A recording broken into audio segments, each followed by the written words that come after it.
बिस्मिल्लाहिर्रहमानिर्रहीम। अस्सलाम वालेकुम। मैं हूं असद और आप देख रहे हैं असद इलेक्ट्रिकल।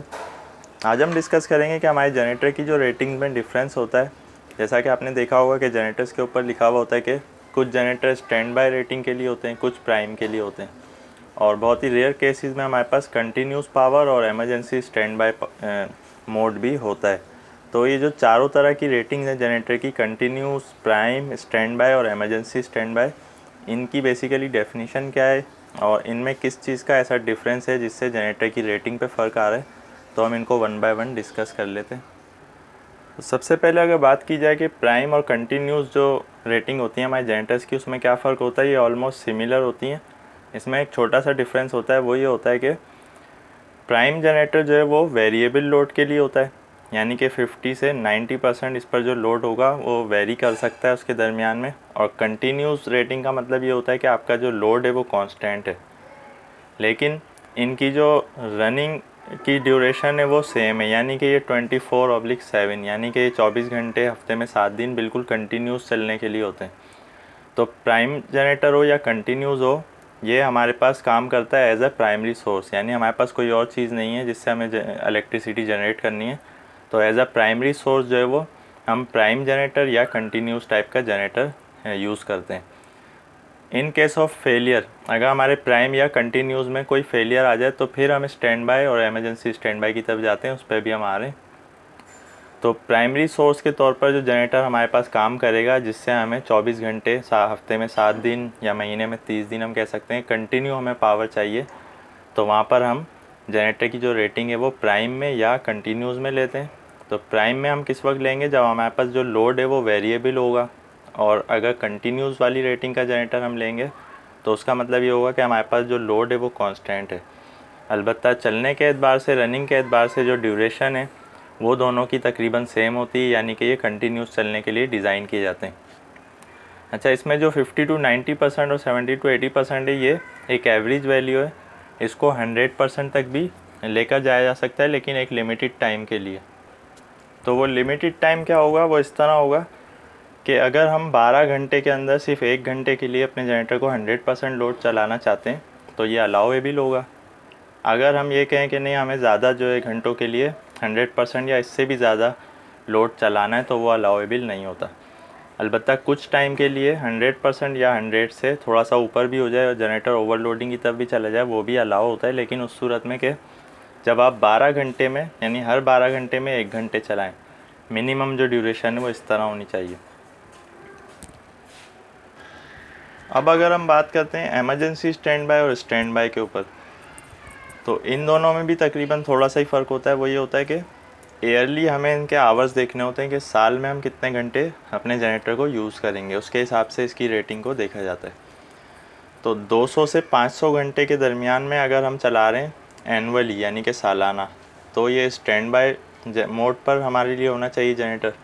अगर हमारे पास बहुत ही जो है कम चलाना है इसको, मसलन 50 से लेकर मैक्सिमम 200 घंटे साल में, तो फिर ये stand by emergency stand by कहलाएगा। तो इन दोनों में ये फ़र्क होगा सिर्फ आवर्स का। और प्राइम और कंटिन्यूस के मुकाबले में अगर देखा जाए तो ये एज अ सेकेंडरी सोर्स, यानी कि एज अ बैकअप काम करेंगे। यानी प्राइमरी जो हमारा प्राइम जनरेटर होता है या कंटिन्यूस जनरेटर होता है, वो एज अ प्राइमरी सोर्स काम करता है। उसके फेल होने की सूरत में फिर हम बैकअप की तरफ आते हैं, तो इसको हम कहते हैं कि बैकअप जनरेटर, यानी कि स्टैंड बाय रेटिंग वाला जनरेटर हमेशा बैकअप के लिए होगा, कि जब हमारी प्राइमरी पावर फेल होगी तो इसको एज अ सेकेंडरी हम यूज़ करेंगे। और स्टैंड बाय के फेल होने की सूरत में हम जाते हैं एमरजेंसी स्टैंड बाय की तरफ। तो इसीलिए इसकी जो सालाना रनिंग होगी वो सबसे कम होगी एमरजेंसी स्टैंड बाय की, और ख़ाली स्टैंड बाय की जो है वो इससे थोड़ी ज़्यादा हो सकती है। और प्राइम और कंटिन्यूस जो है वो कंटिन्यू चलने के लिए होते हैं। तो बस इन दोनों में जो फ़र्क होगा वो एनुअली आवर्स का होगा। अब ये आवर्स जो है वो एनुअली इसलिए देखे जाते हैं, कभी ऐसा होता है कि एक महीने में हमारा जनरेटर 10 घंटे चल गया, कभी ऐसा होता है कि पूरे महीने जो है वो नहीं चला, तो ये एज़ पर रिक्वायरमेंट होता है। तो इसीलिए एनुअली देखा जाएगा कि उसके घंटे कितने बन रहे हैं। तो साल में अगर 200 से 500 के दरमियान बन रहे हैं तो स्टैंड बाय मोड वाला जनरेटर यूज़ करना चाहिए हमें। अगर हमारे इससे भी कम है, यानी कि मैक्सिमम 200 तक ही जा रहे हैं या उससे कम रह रहे हैं, तो फिर ईयरली जो है इसके हिसाब से हम देखेंगे एमरजेंसी स्टैंड बाय वाला जनरेटर। तो यही वजह है कि हमारा जो इमरजेंसी स्टैंड बाई जनरेटर है उसकी रेटिंग भी ज़्यादा बताई जाती है, क्योंकि उसका यूज़ कम होता है। और जैसे जैसे हम प्राइम और कंटिन्यूस की तरफ जाएंगे तो वहाँ पर जनरेटर की रेटिंग कम होती जाएगी, चूँकि उसको कंटिन्यू चलना होता है। तो वो 70 to 80% थे, इसको हम 100% तक भी चला सकते हैं। तो जो हमारा स्टैंड बाय जनरेटर होता है, अगर ये महीने में एक दफ़ा चल रहा है, 2 बार चल रहा है, तो इसको 100% लोड पर भी चलाया जा सकता है। तो ये एज अ सेकेंडरी सोर्स हमारे पास काम करता है।